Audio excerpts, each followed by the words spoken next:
Александар, прв пат се појаваш на Макфест и го освојуваш првото место. Какво е чувството? Прекрасно. Немам зборови со кои можем да го опишам чувството моментално. Искрено. Не ми се верува.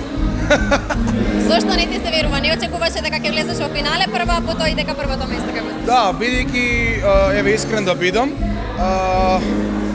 ајде да речеме дека по природа сум скромен и тргнав на овој фестивал со став не очекувам нешто повеќе, за да не се разочарам уште повеќе. И така тргна се спонтано. Дебитант сум, значи прв пат настапувам на фестивалот кој што го следам од дете и сега земав прво место. Немам зборови.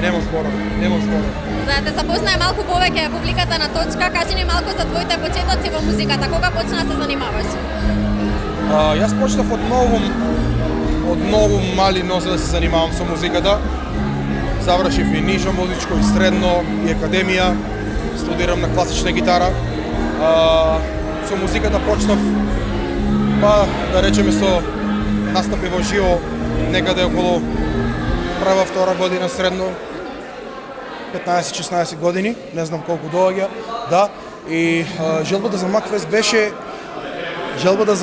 беше преголема од секогаш, но си ветив дека прво ќе соберам едно искуство и храброст, односно тоа искуство ќе го соберам на настапите во живо и со тоа ќе дојдам да излезам на фестивалот. На Макфест оваа година не само што имаше голема конкуренција од одлични изведувачи, имаше конкуренција голема и во однос на изведувачи од Штип. Па што вели твојата подршка? Да, имаше. Марија Данева беше исто од Штип, Виолета. Прекрасни изведувачи. Честитки за Марија и за Мартинијан за освоените места. И чувството е преубаво. Многу не ме бидува за зборење. Тоа.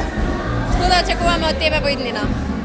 Дека ќе има уште авторски песни со тимот кој што ми се Ристо Самарџиев и Давор ќе има и да се гледаме на некој настап во живо во некој локал. Александар, ти благодарам многу и ти честитам уште еднаш.